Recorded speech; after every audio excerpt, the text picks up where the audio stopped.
আসসালামু আলাইকুম everyone, it's me Khadija Tahrim আলো। আজকে আমি যেখানে দাঁড়িয়ে আছি সেটা হলো আমাদের সিলেটের সুপরিচিত একটি স্থান। আমার পেছনেই রয়েছে the great watch of Ali Amjad, অর্থাৎ আলী আমজদের ঘড়ি। এই ঘড়িটির কারণে আমাদের সিলেট বেশ সুপরিচিত। আলী আমজদের এই ঘড়িটি অবস্থিত রয়েছে সিলেটের প্রবেশ পথে, অর্থাৎ সুরমা নদীর উত্তর পাশে কিন ব্রিজের ডান পাশে এই ঘড়িটি অবস্থিত। লাল টিনের ঢেউ তোলা এই ঘড়িটি অত্যন্ত সুপরিচিত এবং এই ঘড়িটির নির্মাণ করেছেন আমাদের সিলেটের কুলাউড়ার পৃথিম পাশার আলী আহমদ খান। ওনার নিজ পুত্রের অর্থাৎ আলী আমজদ খানের নামানুসারে এই ঘড়িটি তৈরি করেছেন। 1874 সালে নির্মিত এই ঘড়িটি ব্রিটিশ ইস্ট ইন্ডিয়া কোম্পানির লর্ড নর্থব্রুকের সম্মান অনুসারে, অর্থাৎ উনি যে সিলেটে গমন করেছেন বা সফর করেছেন সেটার কারণে এই ঘড়িটি মূলত তৈরি করা হয়। এটি অত্যন্ত সুন্দর একটা স্থাপনা এবং এই ঘড়িটির জন্যই আমাদের সিলেট অনেকটা পরিচিত।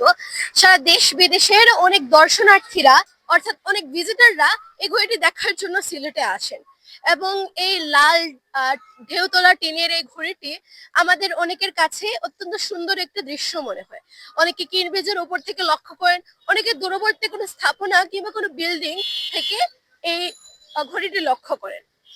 অনেকে এই ঘড়িটি দেখার জন্য সিলেটে আসে এবং এটার ভিডিও কিংবা এটার ফটো তুলে নিয়ে অনেকের কাছে প্রদর্শন করে। And well, just taking a look at this watch makes me feel so happy to know that our Silet has such a great thing to just look at. Anyway, this watch is very famous and so is our Silet for this watch. Sylhet অঞ্চলে প্রভাততুল্য একটি পঙ্গক্তির খুব প্রচলন ছিল।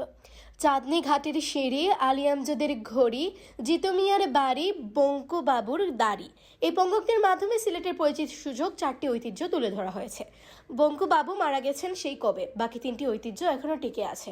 এর মধ্যে আলী আমজদের ঘড়ি গড়ের বয়স হয়েছে 152 বছর। 1 বছর ধরে ঘড়িটি বিকল থাকলেও অনেক আগেই তা পুনরায় সচল করা হয়েছে।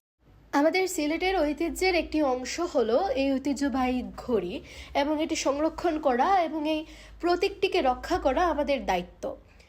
And with that, I'd like to end today's video by talking about the Great Watch of Ali Amjad or the Clock of Ali Amjad.